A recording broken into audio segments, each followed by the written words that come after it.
The world's largest commercial airliner is coming apart in mid-air. We're losing an engine.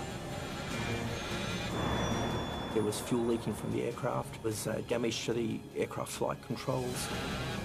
Pilots face an avalanche of warnings. What have you got for me now? Critical systems are failing throughout the gigantic plane. What's going on up there? The lives of 440 passengers are at risk. And the crisis quickly escalates from bad It's one system after another. to catastrophic. Computer says we can't make it. Damn it. This is like the simulator exercise from hell. Mayday, mayday.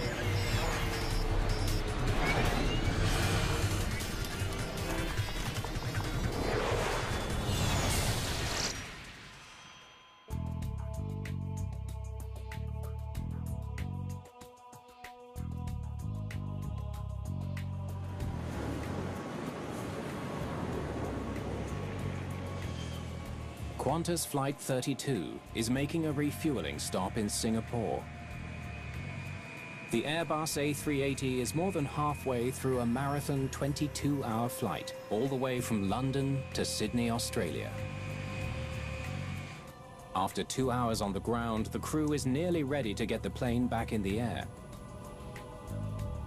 Very few pilots are trained to captain an A380. Former fighter pilot Richard de Crespigny is in that elite rank. Everyone ready for takeoff? The A380 is the latest generation of innovation, automation, and excellence. And it's the largest, most complex aircraft in the sky. The main duty on this flight for First Officer Matt Hicks is to monitor the vast number of electronic gauges and computer displays needed to fly this state-of-the-art plane. Everything's looking good here, Richard. All of us had flown together at some stage. It just makes it easier because there's no first day greetings or, personality uncertainties. Everyone knew each other pretty well. Mark Johnson is the second officer. Mark, any worries? All good back here. The three pilots will take turns flying the plane during the remaining 7 hours of the flight. The gigantic A380 is a true double-decker, the first jet ever built with 2 decks running the entire length of the plane. It dwarfs every other airliner in the sky, with enough space for as many as 525 passengers. I hadn't realised the enormity of how large a 380 was. The cabin, the inside of the A380, just everything seemed bigger, but more rows and upstairs. On today's flight, Captain de Crespigny's performance is being evaluated. It's a yearly requirement for every Qantas pilot. The Czech captains performing the task are veterans Harry Wubben and Dave Evans. Some people are affected by checks. They get a bit nervous, so we try to keep that as easy as possible.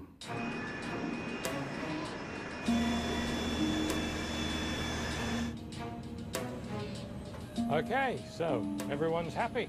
Richard, obviously just being checked, he's a bit, tentative, taxing out. So when he asked if everyone happy, I said, yeah, I'm happy. Just don't crash.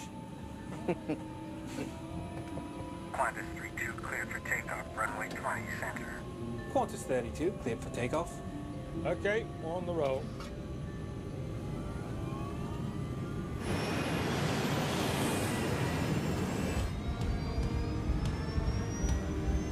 Thrust set, 80 knots. The more automated aircraft get, it doesn't necessarily make them easier to fly. It just makes them different to fly. The A380 is powered by 4 massive Rolls-Royce engines. Each can deliver 72,000 pounds of thrust. They designed wonderful engines, very reliable. V1, rotate. At 9:57 a.m. local time, Qantas 32 lifts off right on schedule. Passengers get a unique view of the takeoff, thanks to a camera mounted on the A380's tail.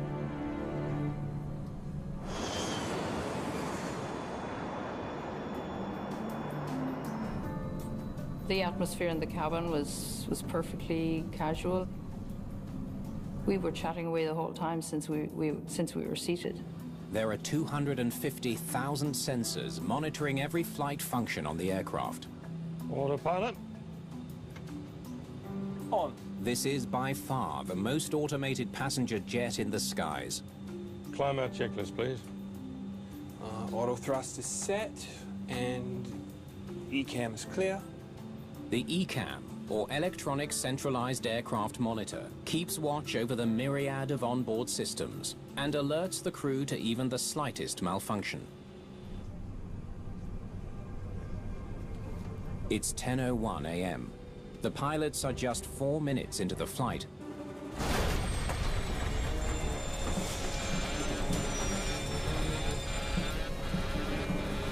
We're losing an engine. Boom. Boom. It's like a backfire in your car. There was a loud explosion, huge explosion, and everybody just said, "What was that?" My reaction immediately, I think, was, "Oh my goodness, maybe this is it." The first thought when it goes bang is engine failure, possibly severe damage. We've lost number 2. Holding 7,400 feet. De Crepigny wastes no time taking over control from the autopilot. 35 years of flying tells him what to do next. I press the altitude hold button, which will cause the nose to lower and the aircraft level. Matt, ECAM actions. On it. The captain assigns Hicks to decipher the ECAM data. He needs to evaluate every message and figure out how best to react to each one. We had to work our way through it and build up a picture of what was going on with the aeroplane. While the captain summons all his skills as a pilot, Hicks needs to quickly master the plane's ECAM computer. He's facing a barrage of error messages from seemingly unrelated systems throughout the plane. You can't really tell how many messages you've got pending. You know there's more coming because the screen will give you an arrow at the bottom indicating that there is another message. It became very confusing initially as to why we were seeing so many of them. Captain de Crepigny needs room to maneuver. Pan, minus 32, engine failure, maintaining 7,400 and current heading. Qantas 32, copied.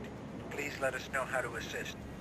I declared a pan call, and what that does is tell everyone who's listening, we have a problem, tells air traffic control, clear the airspace, and to not annoy us with transmissions. Let us solve the problem.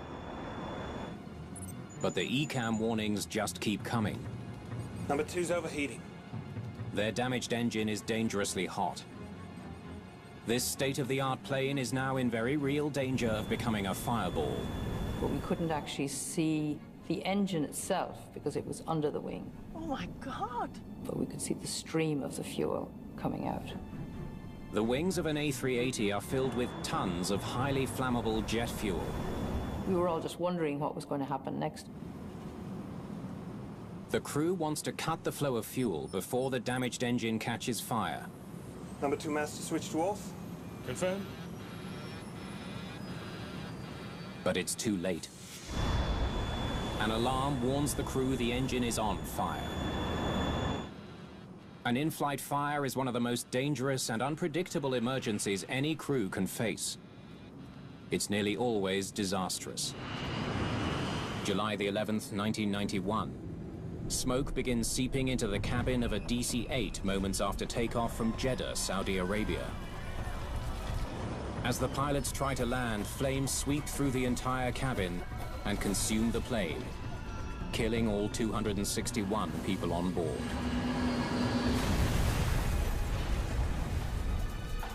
On Qantas 32, the crew's only hope of putting out the fire is to activate the emergency extinguishers inside the burning engine. Fire number 2. Push button. Confirmed. And keep their fingers crossed that it works. Warning's off. I think the fire's out. Let's find a way to confirm that, please. It was stressful. It was difficult.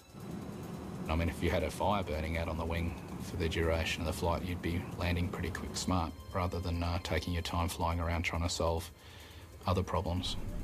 Marion Carroll is sitting over the left wing, giving her a front row seat to the unfolding calamity. I could see the hole that was in the wing that had been made by the explosion. And it seemed, from what I could see, quite a large hole, like about a couple of feet across, and all the metal was jagged and sticking up. 6,300 kilometers away, the Qantas Operations Centre in Sydney is getting data transmitted live from the plane. It's like nothing engineer Alan Milne has ever seen before. Getting some odd messages off Flight 32. When we saw the messaging coming in from the aeroplane, it was so diverse, so many systems, we couldn't just put a finger on it. Meanwhile, on Batam Island, Indonesia, locals are finding evidence of an air disaster. The wreckage sparks media speculation that a Qantas plane has fallen from the sky. At the Australian Transport Safety Bureau, Kevin Chapman gets word of disturbing media reports. If true, he knows he'll soon be facing the biggest investigation of his career. The Australian Transport Safety Bureau monitor media, and we were well aware through the media coverage that there was some sort of event. The initial event described in the media was an aeroplane had crashed off Indonesia. Damn. An A380 has gone down in Indonesia, Qantas. So we were quite concerned at that point. Explosive engine failure has led to fatal tragedy in the past. July the 19th, 1989. A United Airlines DC-10 bound for Chicago loses an engine mid-flight. Shrapnel severs hydraulic lines, making the plane nearly impossible to control. The crash landing in Sioux City, Iowa kills 111 of the 296 people on board.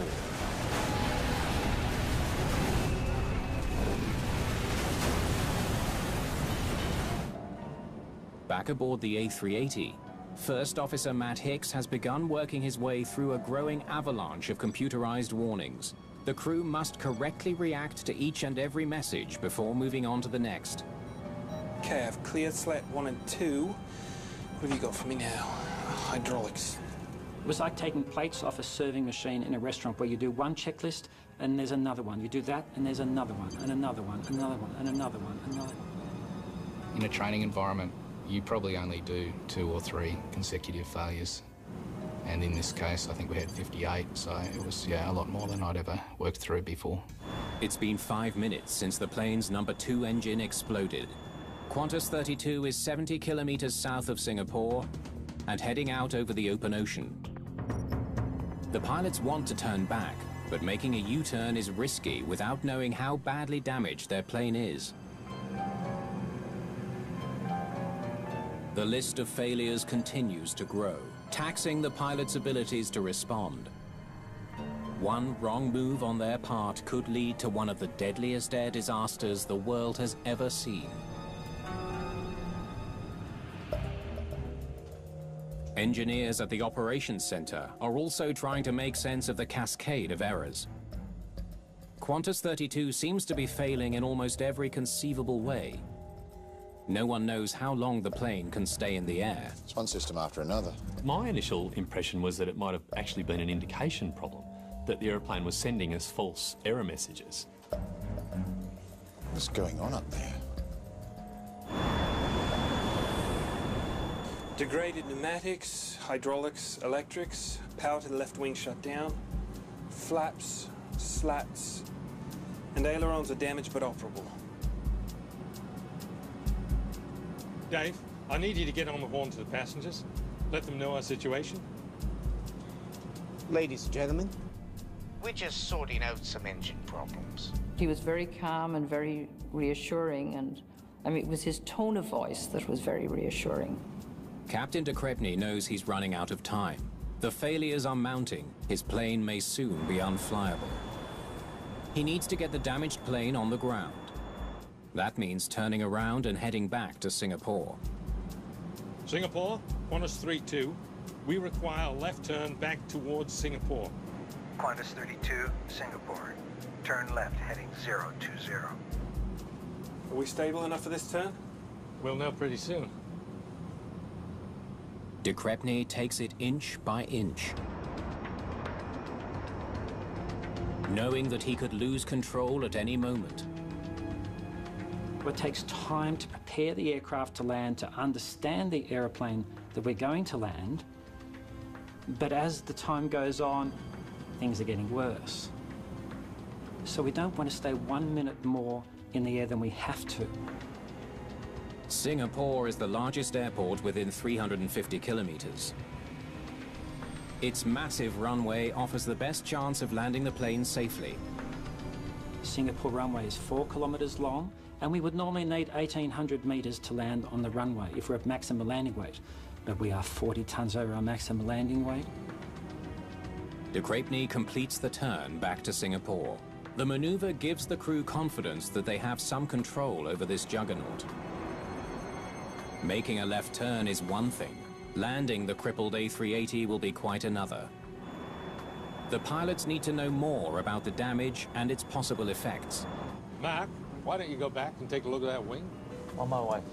We couldn't see the wings from the flight deck, we can't see the engines. So Mark would be our eyes and ears to the aircraft. After a couple of minutes, one of the pilots came out and was looking down each window. And I called to him and said, well, if you come down to my row, you'll get a much better view of the hole in the wing. The second officer gets a sobering view. Johnson can clearly see that the wing has been punctured straight through from below. The cause of the damage is obvious. The inboard left side engine is blown to pieces. Is it bad? Oh, we'll be fine. No worries at all.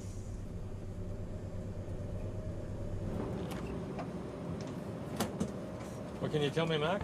Number 2's blown apart, cut holes through the wing, and we're leaking fuel. Good to know. It was invaluable to send someone back to physically eyeball the damage on the wing, and to have a pilot come back to you and say, hey, look, this is the situation. And especially someone you trust. That's as good as you having a look yourself. The news helps explain why so many systems are failing. Vital flight controls run through the wing. Shrapnel from the demolished engine has likely destroyed many of them. There's obviously a lot of hydraulic components that run through the wings, so that would make sense that we'd have damage to the hydraulic system. It sort of clarifies a lot of the information that you see. We had so many checklists, 100 in the air, that it took Matt 55 minutes to stabilise the aircraft so that this aircraft situation didn't get worse. That is unprecedented aviation history. Knowing why the plane is failing doesn't make it easier to fly. The damaged electrical and hydraulic systems could cause an unexpected failure while the crew is trying to land. The pilots decide to circle near the airport until they can work out a plan. Dave, I need you to run the numbers on this landing. Check Captain Dave Evans is called into action. 3 engines, full load, all that. He uses the A380 landing software to calculate how much runway they'll need to bring the huge plane to a stop. The computer says we can't make it. Runway's too short. With the 9 failures that I put into the system and the surface conditions in Singapore, at our maximum landing weight, I couldn't come up with an answer. The A380 is weighed down with fuel. The plane has burnt almost none of the 105 tons it took on for the flight to Sydney. Can we dump some fuel? That's a good idea, but we can't. Fuel transfer pumps are down. Damn it. Can someone tell me what is working? The heavy load of flammable fuel means any landing attempt will be extremely dangerous. We were some 40 tonnes above our maximum landing weight, and the heavier you are, the more runway and the higher speeds will be on your approach. Evans tries his calculations again. The computer has assumed a worst-case scenario. He now plugs in some more optimistic numbers. There is a belief in part of the industry that computers are infallible and you always believe a computer. Now, we've used our computers at home to know that's not true. Okay. Looks like we can do it, with 139 metres to spare. 139 metres surplus on a 4,000 metre runway is a slim margin, but it's better than a minus 139 metres. What do we need for our approach speed? 146 knots. 146 knots? That can't be right. It's just too slow. He gave us that speed to input into our flight management computer, and before I input it, I just had to think about it, and I thought that just can't be right. It's just too slow. Maintaining the right speed on landing is critical. Too slow and the plane will lose lift and plummet to the ground. Too fast and they could run off the end of the runway and crash. At 20 knots, can we still stop in time?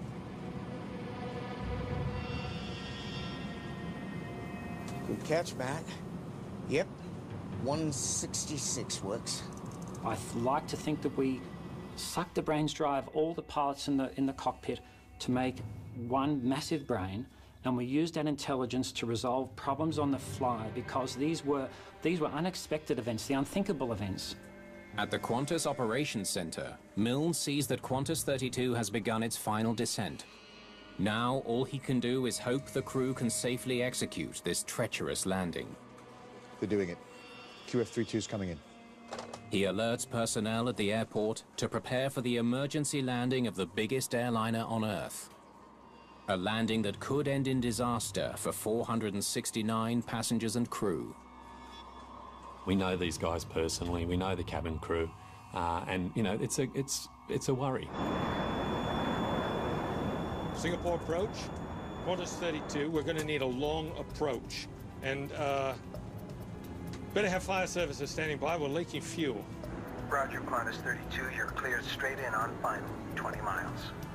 The 5 seasoned pilots now use everything they've ever learned about flying. Flaps 3. To try to land their planes safely. Here we go.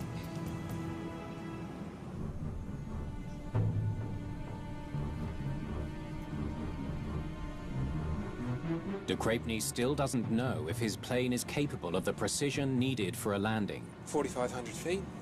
He decides to find out while there's still room for error. Okay, I'd like to do a control check. An aircraft where the aerodynamic ability is unknown. You have to prove the aircraft to be safe to fly before you land. And they are called control checks. Okay, let's see what you can do. Captain de Crepigny rolls the plane carefully left to simulate lining up with a runway. We had degraded roll control. We had lost 65% of our roll control. So I knew that we had to certify the aeroplane ourselves to fly before we landed. Okay. As he rolls the plane to the right, there's barely enough control to achieve the maneuver. He's quickly learning the limits of his damaged plane. If the few flight controls that we have remaining are working to their limit, then clearly we have very little margin for manoeuvring when we come into land. When we did those control checks, I thought it was a bit sluggish at the time, and I think Richard did as well. The crew knows they'll only get one shot at lining up with the middle of the runway. There can be no last-minute adjustments. Now the crew discovers a potentially catastrophic obstacle. Landing gear hydraulics are still offline. The automated system for lowering the landing gear is damaged. They can only release the gear and hope it falls hard enough to lock itself in place. Landing gear down. Confirmed. If the gear doesn't lock, the crew has no hope of landing safely. For the landing gear, we just needed enough wheels to hold the aircraft with enough brakes to stop us. It takes a full 2 minutes for gravity to pull the landing gear into position. Full green.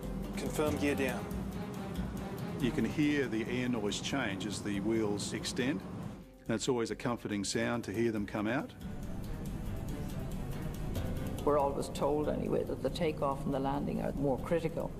So one was conscious that we were moving into a more dangerous time coming into land. Qantas Flight 32 is now just 2 minutes from touchdown. Better watch your speed, Richard. Okay, just a little bit slower. De Crepigny adjusts the throttle so that he'll touch down at the slowest speed possible, making it easier to stop. Airspeed low. Damn, not that slow. Airspeed low. The Airbus is getting close to stalling. The plane will lose lift and drop like a stone if the airspeed falls any lower. too fast and the plane won't stop before reaching the end of the runway. It's a precarious balancing act. There it is. Speed is stable. We sped up 3 knots, we would run off the runway. We slow down 1 knot, we get a speed warning. De Crepney's ability to keep his plane lined up with the runway is severely limited. Singapore, what's the surface wind? 170 degrees at 5 knots. If the crew misses the runway, there's no way the crippled plane can go around for another try. Everybody ready? At the end of the day, it just came down to, I think we've covered everything. Can anyone think of anything? No. Okay, let's go and do it. Confirm fire services standing by. Affirmative. 100. You think about your kids, you think about your wife, and that's just what you do, and then it was game on again. 50, 40, 30, 20. Just a few feet from the ground, Flight 32's stall alarm again warns of impending disaster. So that threw questions up in my mind. What is our performance? Is our performance correct? It doesn't appear to be. We as passengers were not aware that so many things had gone completely wrong.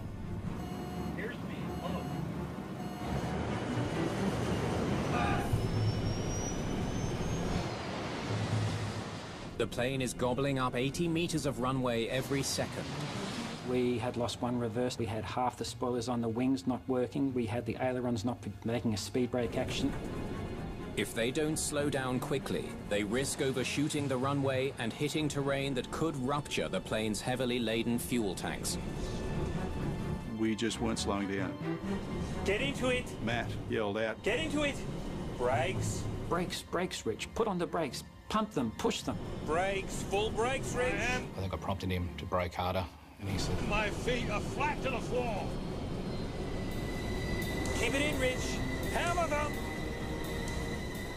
Finally, after a grueling 2-hour ordeal, Qantas 32 comes to a stop on the same runway it took off from, with 150 meters to spare.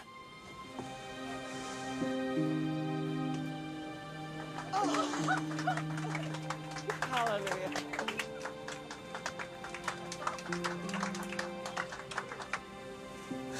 Beautiful. Oh. Welcome to Singapore, guys. I'm truly proud of everyone in the aircraft that day, the technical crew, the pilots and the cabin crew. And I'm really proud of the decisions we made, the way we worked as a unified, cohesive team.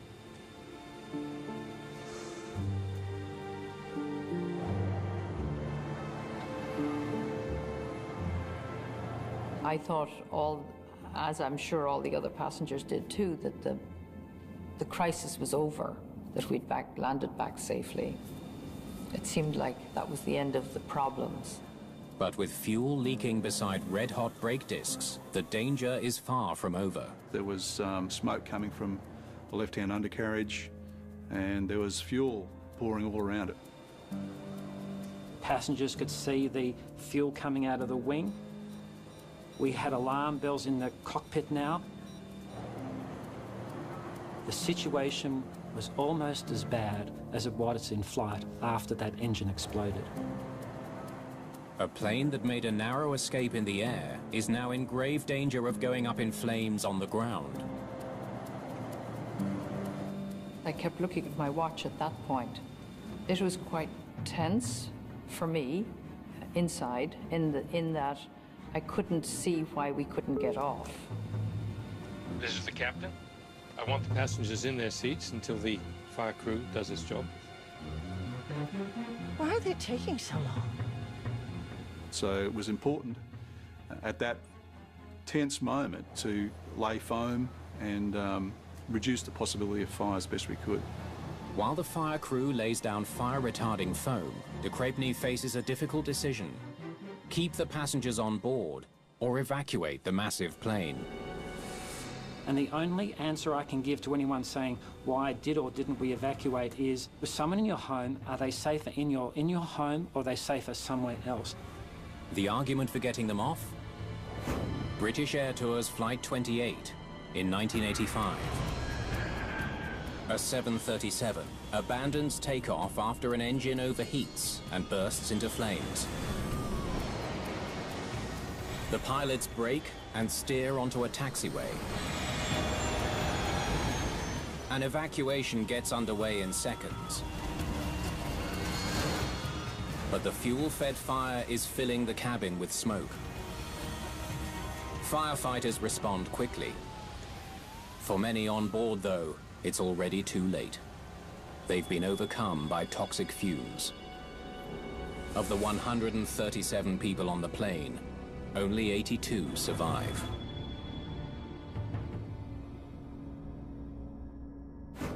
De Crepigny knows that the plane's 16 escape slides can get all the passengers off the plane in 90 seconds. He also knows there's a high price. 5 to 10% of his passengers will likely suffer a serious injury. And an evacuation, once that starts, you can't stop it. And we decided to keep them on board because the environment outside the aircraft was toxic. For the time being, de Crepigny thinks his passengers are safer on the plane than on the fuel-soaked runway. Turning engine master switches to off. The crew begins the routine of shutting down their engines. Qantas 32, please shut down engine number 1. A radio call from the fire chief alerts them to yet another problem. We've shut them all down. Damn it, he's right. Number 1 is still running. Shut it down. It's not. I can't shut it down. The damage to the left wing has cut through the controls that should have shut down the outboard engine. We now had an engine that we could not shut down, and the situation is now just getting more toxic outside. It's not meant to happen this way. This is like the simulator exercise from hell. Firefighters can't do their job with one of the largest airplane engines in the world still running a few meters away. They call Qantas engineer Alan Milne in Sydney for advice on getting it shut down. Well, blast with all the water you can. They fired one of their high-rate water cannons straight down the front of the engine. Remembering, of course, these engines are designed to fly through some pretty torrential rainstorms, and no matter how hard they tried, they could not get that engine to shut down. It takes a full hour, but emergency crews finally lay down enough foam to eliminate the risk of a fuel fire. They move stairs into place, which are safer than escape slides. This will no longer be an emergency evacuation. Ladies and gentlemen, thanks for your cooperation. The aircraft is now secure, and we can let you off. It's finally safe for the passengers to get off the plane. When we finally walked off the plane, there was a great sense of relief, and I noticed my legs were shaking, which I kind of thought, oh, why are my legs shaking? I guess maybe I must have been a bit more nervous than I was aware. All the passengers make it off the plane safely. But engine number 1 still refuses to shut down. Yeah. We're not having any luck with the fire hose. What else can we do? Try firefighting foam, see if that will shut it down. Eventually, we had really no option other than to switch to the foam, the firefighting extinguishant foam, and fire that down the front of the engine, and that managed to shut it down. 3 hours after their dramatic landing, the pilots get the all clear. Qantas 32, I'm happy to confirm that the engine is finally shut down. Thank you, Singapore. See you on the runway. Good job. Well done. Well done, Mark.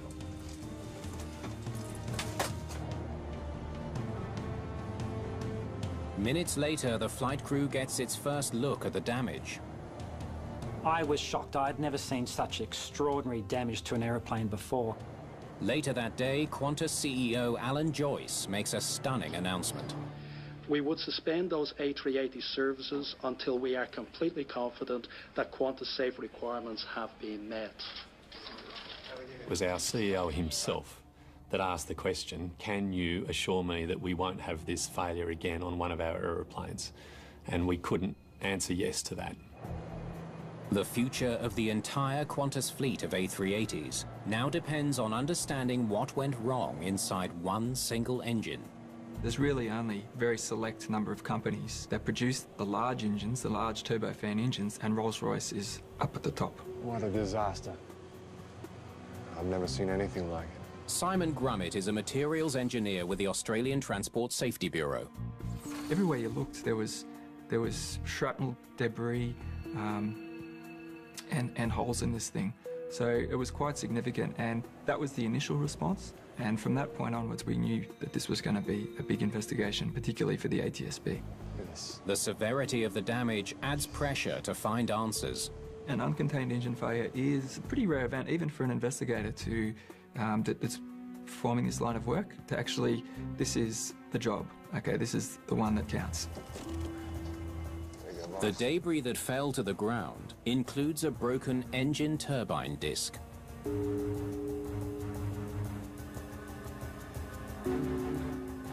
It's made of nickel alloy and is one of the most robust parts of the airplane. Now let's get this back to Rolls-Royce, see what their guys think. We knew that we had a turbine disc failure. The next stage was to find out why the turbine disc had actually failed.